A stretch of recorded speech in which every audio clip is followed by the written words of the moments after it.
Hey, it's Kevin DeWitt here. Welcome to another plugin knowledge session. In this video, we're going to have a look at the HLF-3C Pultec emulation from UAD.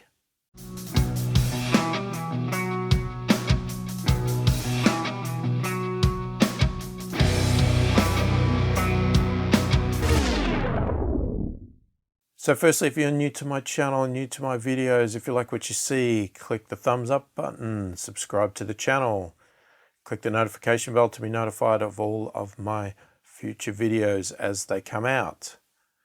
So the HLF-3C, it's a Pultec emulation again, adds to the previous videos that I did on the low end one and the mid-range one. Now this one here is basically filters. So if you were to put the three modules that I've talked about together, you would basically come up with a full-blown EQ plugin in a way. But because of the enhancement that they've done in this over the previous Pro Legacy version, they broke it up into individual modules, similar to what the hardware was, and they emulated each component of these right down to every single detail that they could get out of it to make them as accurate as possible. So even though this plugin is very detailed in what it's emulating, it is basically filtering. It's extremely simple plugin, and that's all it does. It doesn't do much else than filtering. It'll add some obviously analog characteristics and warmth or whatever you would like to term these as to your mix, but other than that, it is a filter. Now this again is one of my older videos that's been on my website, hadn't quite made it to YouTube, but definitely wanted to get it up there to complete the series of these Puletc emulations from UAD, just so that you've got the whole package there, and this is obviously part of it. So hopefully the quality is okay, and hopefully I'm not too boring in it. So it's going to be a very simple sort of plugin to demonstrate, and it's not going to be too earth-shattering, this whole thing. So let's just get into it, and I'll show you what it does right now and stop talking about it. All right, so here you go. Here we have the UAD Pultec HLF-3C. As you can see, it is very simple. It is a filter. It has an on-off switch. It has a low cut or a high pass, and it has a high cut or a low pass filter. The labeling on this is accurate to the hardware, and back then they used slightly different terminology. People still use that terminology today as well, but it's not as common. And we've got CPS, which is actually cycles per second. And we've got KCS, which is kilocycles per second. And the cycles per second basically translates to be the same as hertz. So this would be 50 hertz or 50 cycles per second. Here we would have, say here, that would be 10 kilohertz or 10 kilocycles per second. They translate to be the same thing. So if you're ever in a conversation and somebody says cycles per second or cycles for short, you'll know what they mean. It can translate to hertz. So you can see with this one here, we've got off, we can go 50 and all the way up to 2K, and it's obviously stepped. So we can't go in between these values. We can only go to the values themselves. And we've got the opposite here. We've got off and then 15K all the way down to 1.5K. All right, and it doesn't say on here, but if you read the manual, you'll find out, and it's good to know that these are both 12 dB per octave filters. Okay, so that's going to give you an idea of how steep the slope is. So it's not an extremely steep slope, but it's also not extremely wide, right? So I would consider 6 dB to be fairly wide and very subtle. 12 is not too bad, and 24 is probably used quite commonly these days. But I think 12 is probably a good one to have. It's nice and musical and doesn't cut too severely there. So we've got a song here, so I reckon we just start off with it off, and what we'll do is bring it in and see if it actually makes it sound any different, just passing the audio through the plugin itself. Just before I do that, just to give you an idea, this is what I'm referring to as the other two plugins that go with it. So here is the mid-range one, here is the high and low, and obviously we've got our filter one here. Okay, so they sort of go hand in hand, but as I said, they are, as you can sort of see, they are individual, or were individual hardware components, and that's what UAD have emulated. So these three here sort of complement each other.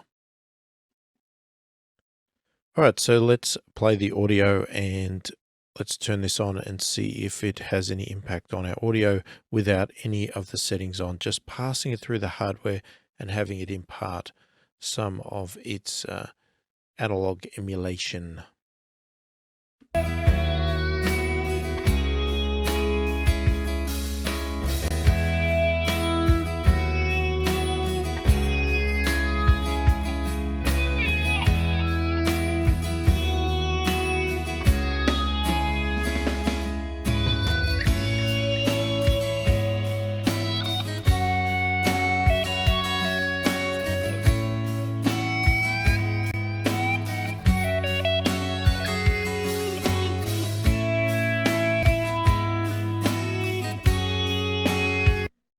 Okay, I am hearing a subtle difference there. To me, it sounds like a little bit of the mid-range gets more presented out. It's very, very subtle, but I do hear a difference there. So it definitely does do something there. So let's just have a quick play with the filters and then we're done.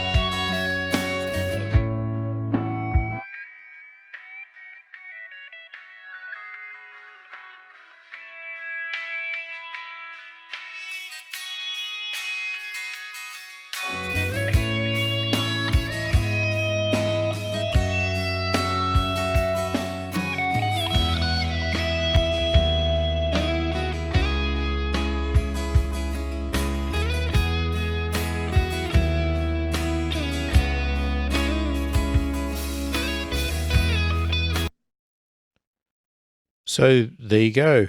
That's pretty much what it does. Very simple there. So, you know, if you want to go for a vintage style analog sound, you can obviously put this on to get that sort of sound imparted onto your music. But you could also, another trick would be to do a little bit of a high cut here. You know, you could go 15 or even 12 if you want to go lower. And that dulling of the top end, just very, very slightly, can give you the impression of analog warmth. So you could try that on your mix as well to give that more vintage style analog sound, so it's not so crisp and airy on the top there.